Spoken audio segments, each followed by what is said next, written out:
The UTIS is the European Treatment and Outcome Study for CML, so for chronic myeloid leukemia.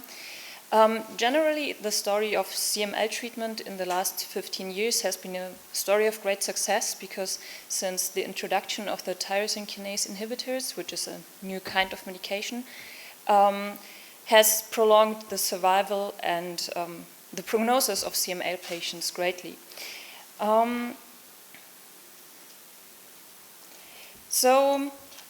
Most of the information about the treatment success in CML comes from clinical trials. So what we actually wanted to know is, do those successes in treatment also reach all the patients, not only the ones in clinical trials, because in clinical trials there are often many in- and exclusion criteria.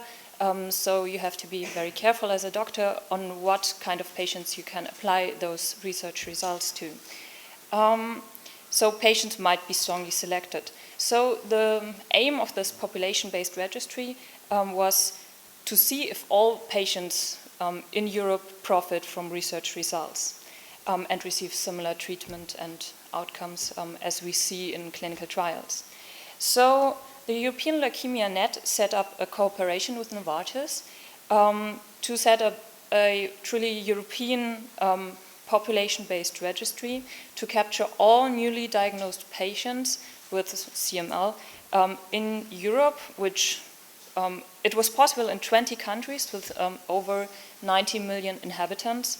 And we registered 2,904 patients in those 20 countries.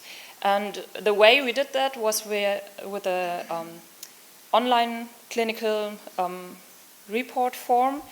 So all the treatment centers could enter the patients and the patients' treatment and outcome successes into a web-based case report form. So the median age of patients we collected was 55 years. A little bit over the half was male.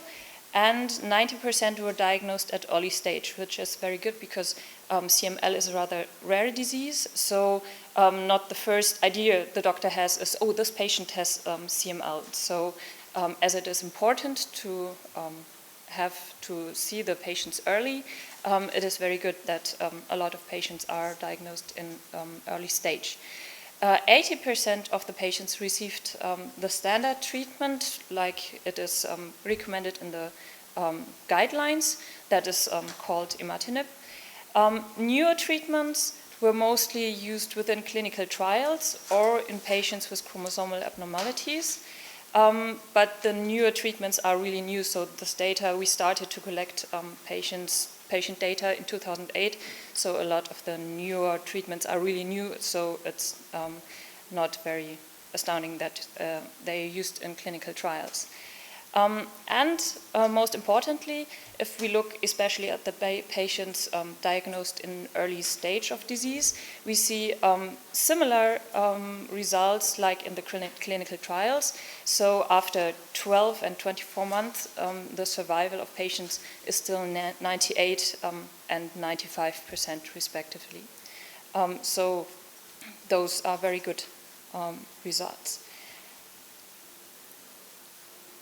So what we see is that the majority of the patients are treated with imatinib like it should be due to the recommendations.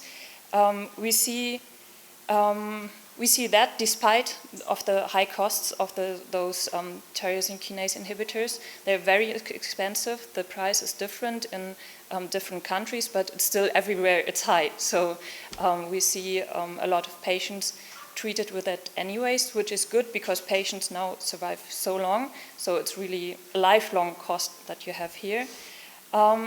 We see that patients who are treated substandard, there are still some, are rather of old age. So we actually hope that with the loss of patent for the first tyrosine kinase inhibitor that was on the market, maybe even more patients will be treated with those treatments.